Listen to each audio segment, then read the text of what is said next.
Good morning. Ito yung ano guys ng bako na yun. Staring at the moon. Maganda. Tapos So blue. yun dito ako sa gilid ng bakon magayon. Ayan, nakapunta na yan sila dito. Paulo. Ayan, shout out dyan. Si Ching. Ayan. Tapos ito yung gilid niya oh guys. Yan ang gilid niya guys. O yan yung mga papunta doon sa kanilang isla. Ayan. Kaso medyo maalon. Kaya yun. Ang lawak, diba? Tapos doon yung ginaistaan namin, no, sa gilid, no, sa kabila. Kasiguran, bakon, ayan. Ito yun, nandito, dami mga beaches dito. Ayan, ang ganda guys.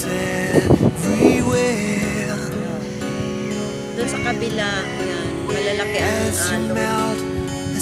Tapos yung ganun na sa dulo na yun, ay Pacific Ocean na yan. Doon sa kabila na bundok naman, ayan.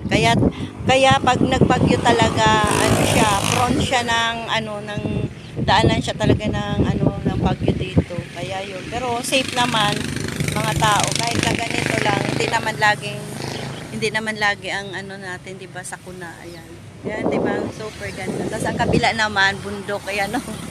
'Di ba? Oh, saan ka pa? Ayan. Ayan ano pa? Ayan, oh, 'di ba? Ganda. Ganda ng view talaga.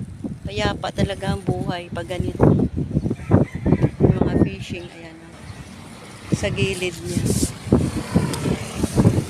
Kaya see you again my next upload. Ayan. Nandito ako ngayon kasi may meeting kami, kaya yun, nag-vlog muna ako.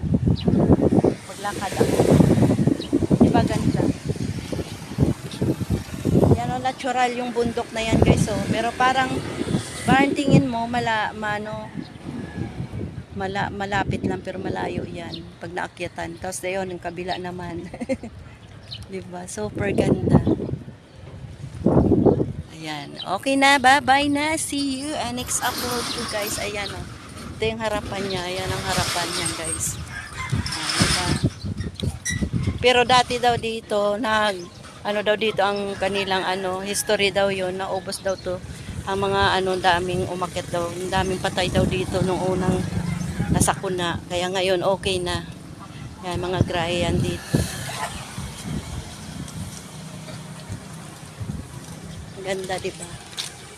Yan siya. Yan. Bye-bye na.